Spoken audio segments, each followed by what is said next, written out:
Hello बच्चों, आप सभी का स्वागत है आपके अपने यूट्यूब चैनल चंद्रिका लेक्चरर में। और आज इस वीडियो हम यहाँ पर देखेंगे क्लास हो गया यहाँ पर 12th, ठीक है, कक्षा 12 के लिए भूगोल की पाठ्य पुस्तक देख सकते हो। यहाँ पर किताब है भारत, लोग और अर्थव्यवस्था। इस बुक का ऑल चैप्टर से, सभी चैप्टर से यहाँ पर हम 40 VVI ऑब्जेक्टिव क्वेश्चन आंसर आज इस वीडियो में यहाँ पर हम देखेंगे। जो 40 क्वेश्चन हम यहाँ पर दे रहे हैं ना, सभी क्वेश्चन जो है MVVI है, most very very important objective question है।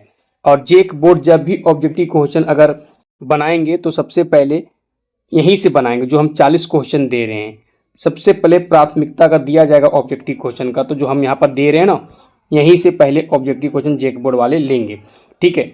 और बात किया जाए तो यहाँ पर 12th क्लास में भूगोल 2 किताब है। एक किताब का हम वीडियो बना दिए हैं और ये जो है किताब देख सकते हैं, भारत, लोग और अर्थव्यवस्था। इस किताब से 40 VVI ऑब्जेक्टिव क्वेश्चन आज इस वीडियो यहाँ पर हम देखेंगे, ठीक है। वीडियो पसंद आए तो लाइक, शेयर और कमेंट कीजिए। चैनल पर नए हो, अभी तक आप हमारे चैनल को सब्सक्राइब नहीं किए हो तो कर लो, ठीक है, क्योंकि इस तरह का हम जो है ऑब्जेक्टिव क्वेश्चन का वीडियो बनाते रहते हैं, ठीक है। तो चलिए यहाँ पर देखते हैं, देख लो पहले विषय सूची देख लो। यहाँ पर विषय सूची देख सकते हो कि पहला चैप्टर यहाँ पर जनसंख्या है, वितरण, घनत्व, बुद्धि, वृद्धि और संगठन दिया गया है, ठीक है। टोटल 9 चैप्टर इसमें है। लास्ट चैप्टर देख सकते हो भौगोलिक परिक्षेप चयनित कुछ मुद्दे समस्याएं यहाँ पर दिया गया है, ठीक है, ओके। तो चलिए अब देखते हैं चैप्टर वाइज ऑब्जेक्टिव क्वेश्चन। और सबसे पहले अभ्यास में कुछ ऑब्जेक्टिव क्वेश्चन रहता है, आप देखेंगे किताब तो अभ्यास में ऑब्जेक्टिव क्वेश्चन रहता है। जेक बोर्ड वाला अगर ऑब्जेक्टिव क्वेश्चन देगा तो सबसे पहले यहीं से देगा, इसके बाद कहीं से ऑब्जेक्टिव क्वेश्चन लेगा, ठीक है। लेकिन सबसे पहले ऑब्जेक्टिव क्वेश्चन अगर फाइनल एग्जाम में मिलेगा तो यहाँ से पहले मिलेगा, ठीक है। तो चलिए प्रत्येक चैप्टर का अभ्यास में ऑब्जेक्टिव क्वेश्चन है, तो टोटल 40 क्वेश्चन हो रहा है यहाँ पर मेरा, ठीक है। आज इसी का आंसर हम यहाँ पर जानेंगे। और पहला चैप्टर का ऑब्जेक्टिव क्वेश्चन स्क्रीन पर है। नीचे दिए गए 4 विकल्पों में से सही उत्तर को चुनिए। पहला क्वेश्चन है, सन 2011 की जनगणना के अनुसार भारत की जनसंख्या निम्नलिखित में से कौन सी है? तो जो चौथा ऑप्शन है 121 करोड़, ये यहाँ पर सही होगा। नेक्स्ट क्वेश्चन, निम्नलिखित राज्यों में से किस एक में जनसंख्या का घनत्व सर्वाधिक है? वो बिहार है। किसका? बिहार। बिहार का जो है जनसंख्या का घनत्व सर्वाधिक है।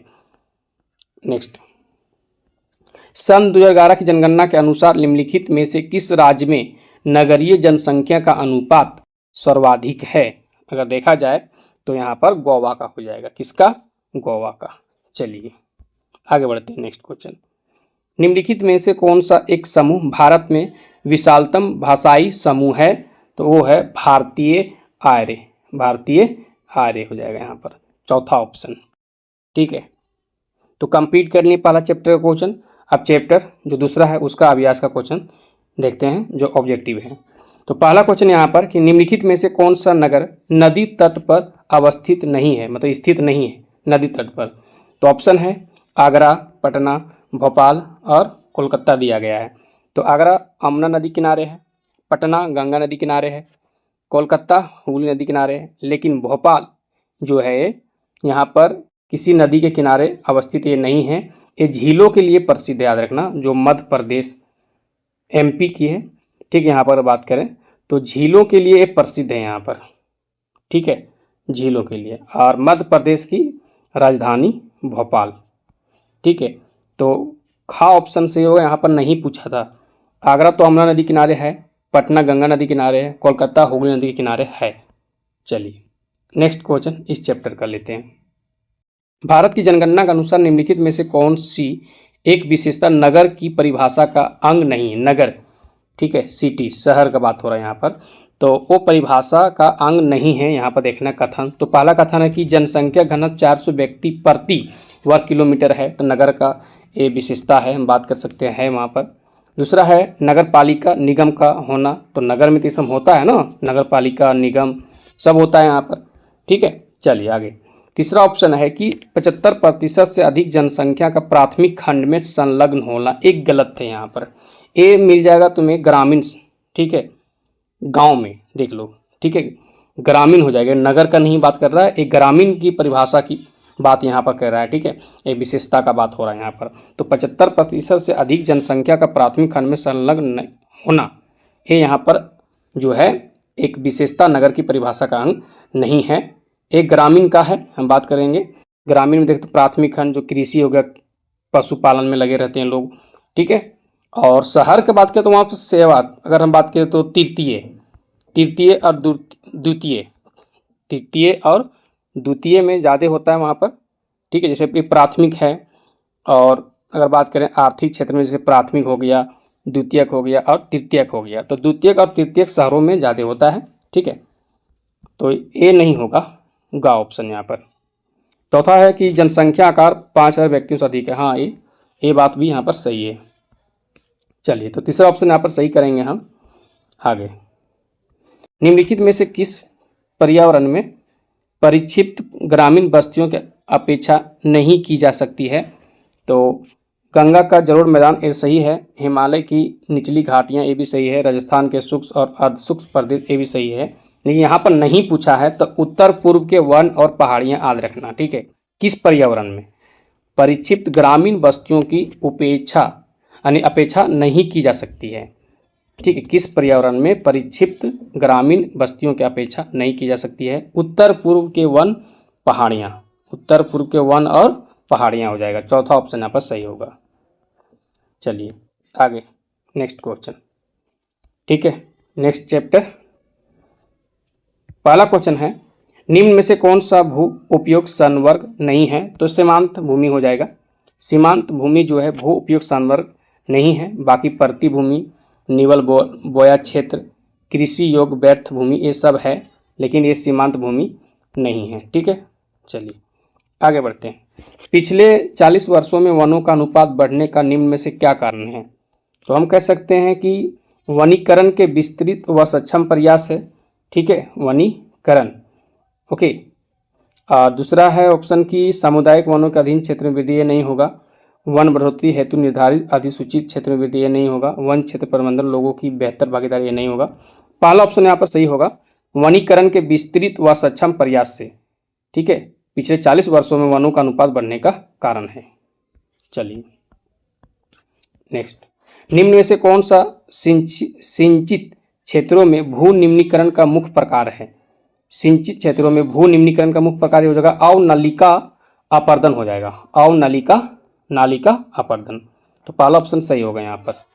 नेक्स्ट, शुष्क कृषि में निम्न में से कौन सी फसल नहीं बोई जाती है? शुष्क कृषि में तो देखो गन्ना की खेती नहीं होगा, इससे अधिक पानी चाहिए, ठीक है। और यहाँ शुष्क का बात हो रहा है, तो गन्ना की खेती के लिए अधिक पानी चाहिए। शुष्क के लिए देखो रागी हो जाएगा, ज्वार हो जाएगा और मूंगफली। शुष्क मतलब कम पानी, यहाँ पर बात करें कम पानी के लिए, तो कौन सी फसल नहीं बोई जाती है? तो गन्ना नहीं होगा, गन्ना तो अधिक पानी के लिए हो जाएगा।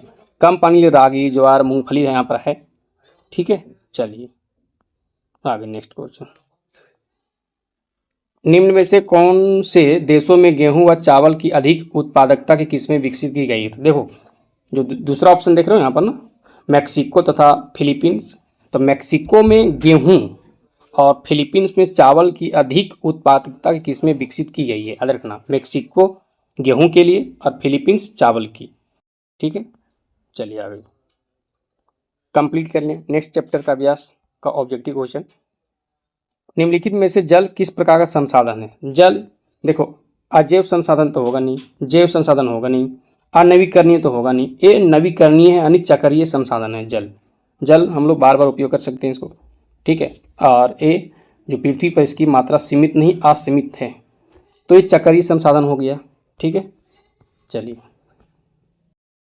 निम्नलिखित दक्षिण भारतीय राज्यों में से किस राज्य में भौम जल उपयोग यानी प्रतिशत में इसके कुल भौम जल संभाव से ज़्यादा है?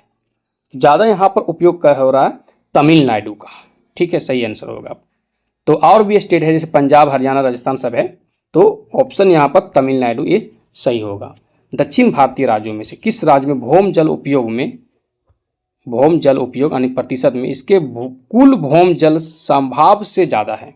तो तमिलनाडु हो जाएगा, ठीक है। चलिए, और इसके जगह पर अगर रहेगा पंजाब, कभी दे सकता ऑप्शन में डाल देगा, हरियाणा में डाल देगा, राजस्थान में डाल देगा, तो देख लेना ये सभी स्टेट है, पंजाब, हरियाणा, राजस्थान, तमिलनाडु। ठीक है।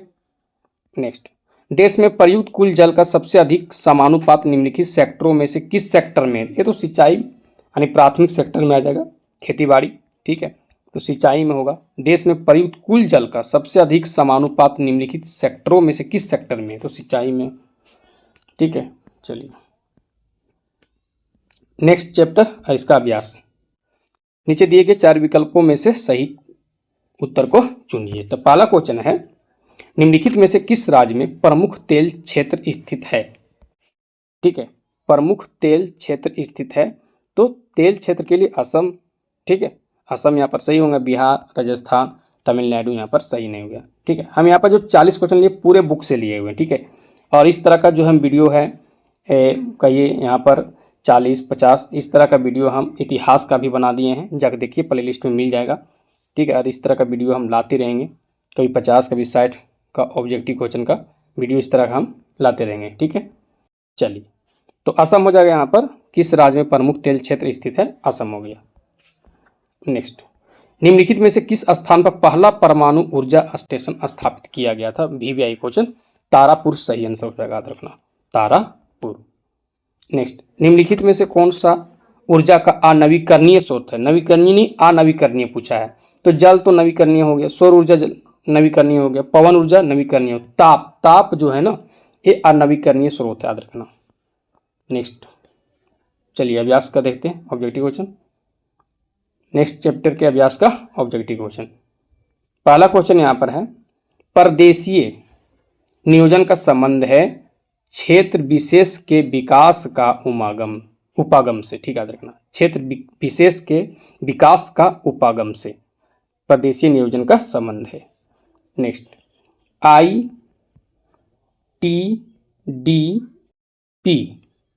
निम्नलिखित में से किस संदर्भ में वर्णित है? तो समन्वित जनजातीय विकास प्रोग्राम हो जाएगा। ठीक है, याद रखना। नेक्स्ट, इंदिरा गांधी नहर कमान क्षेत्र में सतत पोषणीय विकास के लिए इनमें से कौन सा सबसे महत्वपूर्ण कारक है? तो कृषि विकास के लिए नहर है, यहाँ देख सकते हो, तो कृषि विकास के लिए ही होगा, तो पहला ऑप्शन सही होगा यहाँ पर। नेक्स्ट चैप्टर का देखते हैं अभ्यास का। पहला क्वेश्चन है, भारतीय रेल प्रणाली को कितने मंडलों में विभाजित किया गया है? ये टोटल है देखो 16। ठीक है, लेकिन ऑप्शन में है जो 16 के अगर नज़दीक देखा जाए 17 है यहाँ पर, तो 17 हम सही करेंगे। ठीक है, लेकिन 16 देगा तो 16 भी सही कर दीजिएगा। 16 या 17 दो में से एक ही कोई रहेगा यहाँ पर। ठीक है, चलिए तो 16 सही होगा। आगे बढ़ते हैं। राष्ट्रीय जल मार्ग संख्या 1 किस नदी पर तथा किन 2 स्थानों के बीच पड़ता है? तो ये हो जाएगा गंगा नदी पर है। अब स्थान अगर यहाँ बात करेंगे तो हल्दिया इलाहाबाद हो जाएगा। राष्ट्रीय जल मार्ग संख्या 1 किस नदी पर तथा किन 2 स्थानों बीच पड़ता है? गंगा यानी हल्दिया इलाहाबाद हो जाएगा यहाँ पर सही आंसर। नदी नाम गंगा हो गया, स्थान हो गया हल्दिया और इलाहाबाद हो गया। नेक्स्ट, निम्नलिखित में से किस वर्ष में पहला रेडियो कार्यक्रम प्रसारित हुआ था? तो 1923, याद रखना। चलिए नेक्स्ट चैप्टर का अभ्यास देख लेते हैं। 2 देशों के मध्य व्यापार कहलाता है अंतरराष्ट्रीय व्यापार। ये तो बहुत आसान है।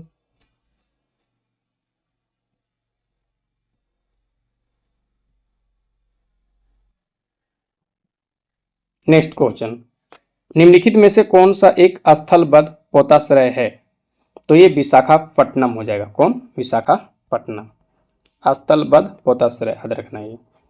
नेक्स्ट, भारत का अधिकांश विदेशी व्यापार वहन होता है? तो समुद्र और वायु द्वारा, समुद्र मार्ग और वायु मार्ग द्वारा। ठीक है, ग ऑप्शन सही होगा। भारत का अधिकांश विदेशी व्यापार वहन होता है। नेक्स्ट अभ्यास देखते हैं। ठीक है, नेक्स्ट चैप्टर के नेक्स्ट जो है क्वेश्चन यहाँ पर, निम्नलिखित में से सर्वाधिक प्रदूषित नदी कौन सी है? सर्वाधिक प्रदूषित नदी का हम बात करें तो ये यमुना हो गए यहाँ पर। ठीक है, सर्वाधिक प्रदूषित नदी यमुना। नेक्स्ट, निम्नलिखित में कौन सा रोग जलजन्य है, मतलब जल से होता है? तो ये अतिसार हो गया, इसी को अंग्रेजी में डायरिया बोलते हैं, सब जानते हैं, जल से होने वाला ये रोग है अतिसार। ठीक है, दूषित जल से होता है डायरिया, इसे अंग्रेजी में डायरिया बोलते हैं, हिंदी में अतिसार बोलते हैं। तो कौन सा रोग जलजन्य यहाँ पूछा था ना, तो ये हो जाएगा। आगे निम्नलिखित में से कौन सा अम्ल वर्षा का एक कारण है? तो ये हो जाएगा वायु प्रदूषण। और क्या होगा? अम्ल वर्षा का एक कारण क्या है? वायु प्रदूषण। नेक्स्ट, प्रतिकर्ष और अपकर्ष कारक उत्तरदायी है प्रवास के लिए। किसके लिए? ये जो शब्द है ना प्रतिकर्ष अपकर्ष, ये प्रवास के लिए उपयोग होता है। तो पहला ऑप्शन सही होगा। तो टोटल क्वेश्चन हम यहाँ पर कंप्लीट कर लिए, 40 क्वेश्चन हम। ठीक है, किसी क्वेश्चन का लगे कि इसका आंसर हम गलत बताएं तो बताइए, कमेंट बॉक्स में लिखिए। ठीक है, हम देखेंगे वहाँ पर। लेकिन जो हम क्वेश्चन दे रहे हैं 40 क्वेश्चन, ये सभी वीवीआई क्वेश्चन है, सभी को याद कर लो, रट लो। ठीक है, वीडियो कैसा लगा? अच्छा लगा तो शेयर कीजिए अपने दोस्तों पर ज़्यादा से ज़्यादा। और चैनल पर नए हो अभी तक, आप हमारे चैनल को सब्सक्राइब नहीं किए हो तो कर लो। चलिए, हम नेक्स्ट वीडियो लेकर आ रहे हैं इतिहास का। ठीक है, जिसमें 50 क्वेश्चन रहेंगे। ठीक है, पूरे चैप्टर से, पूरे बुक से। ठीक है, चलिए मिलते हैं नेक्स्ट वीडियो में। Okay, bye.